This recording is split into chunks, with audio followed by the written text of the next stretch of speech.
Where do you think the state of the race is as we get ready for the second debate next week? Hogan, I'll start with you.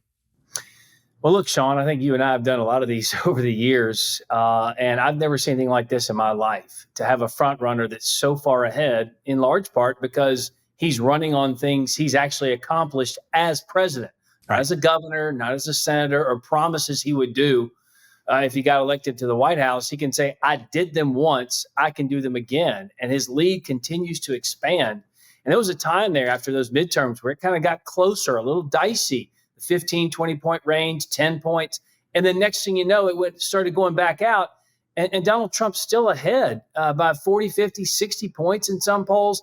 And yeah, some people are like, no, these polls wouldn't be accurate in states, blah, blah, blah. But they're not 40 or 50 points wrong. Right. So it has been a shocking thing for me to witness someone just kind of take hold, a stranglehold of the field and say, no, you're coming with me. I've done this before. I'll do it again. And while everyone else is running in that I'm Trump's policies without his personality lane, I would argue it's his personality that got the policies. And so a lot of people look at that and go, with all these investigations into American citizens and the weaponizations of three-letter agencies, we need somebody to go in there and throw some elbows. And we know Donald Trump did it once, and now he knows where the bodies are buried. So send him back and let him do it again.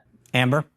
Yeah, I think that's exactly right. I don't see any major shakeup happening in the primary right now that could possibly significantly cut into that massive lead that the former president has built up. And I think Hogan hit on something important there, which is, as much as people say that they don't like Trump's personality, I'm not sure how true that is, because actually when you talk to, especially people who support him, they'll say, well, I could do without the tweets. But then when they see the latest tweet and it's something hilarious, or they watch these moments of him, on the tarmac reacting live to RBG's death, and he takes the pause to collect himself, those types of things they actually really love. They kind of like the showmanship of the presidency that he had.